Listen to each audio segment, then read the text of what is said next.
The New York Times has a sad story about the police state that Turkey has slowly but surely become.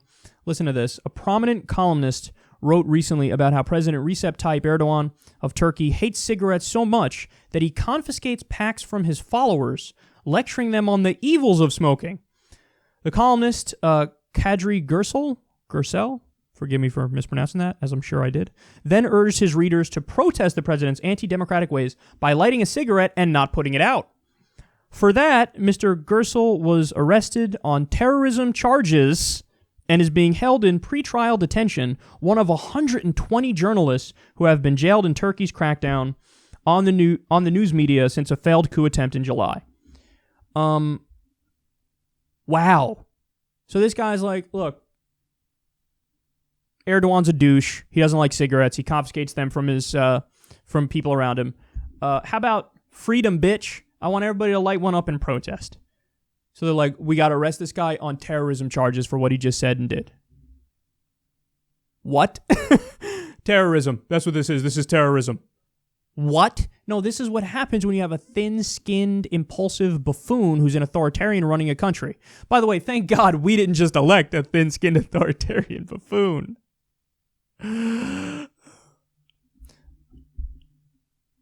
How sad is this? Somebody smoking in a free country and advocating, you know what? Hey, for freedom's sake, to protest our shitty president, smoke. We must arrest him. We must arrest him. No, you mustn't, but they did. Now, listen to this fact, because it gets worse. 3,000 people have been arrested for insulting the president in Turkey. Civil liberties, human rights, common sense, forget it.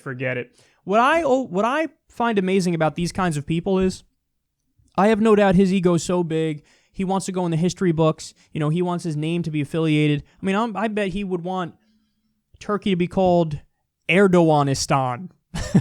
So, I mean, this guy, he wants to be a historical figure that his people look up to, and oh my God, we love him so much.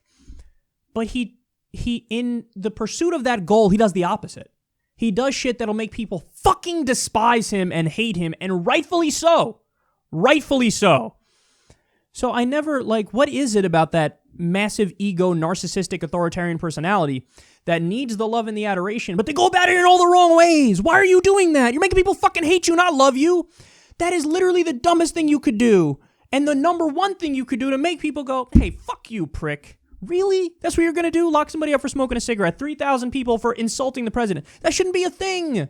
I mean, that's basically people getting arrested in Turkey for me doing my show that I'm doing for you right now. If I was doing this show in Turkey and I was criticizing the president, day one, son, they break down the door and drag me out in handcuffs. And this is a top U.S. ally. This is shameful. And then the U.S. goes around and pretends, oh, no, we care about human rights. That's what it's all about, man. We're the world police. It's all about altruism, which is why we back Saudi Arabia, who beheads people for witchcraft and sorcery, and they say women are second-class citizens, and they say all atheists are terrorists. And we back Erdogan, who arrests people for insulting him and is making people in Turkey live under a police state. But outside of that, man, we care about human rights. No, you don't. Stop lying to yourself. Stop lying to the world. And you should actually apply pressure to him to get him to stop doing this. Not war. I'm not talking about war. I'm talking about economic pressure. I'm talking about sit down and have a conversation with him. Let him know, look, son, it doesn't fly. So I doubt that they'll do that, but you need to know what's happening in Turkey, and you need to know what's happening with this authoritarian crackdown. And ever since the failed coup attempt, it's been a disaster. Purging thousands of people, locking people up. They're freeing, I just saw a story the other day, they're freeing actual criminals to make room for political prisoners. Beyond sad, horrendous, and I feel horrible for these people.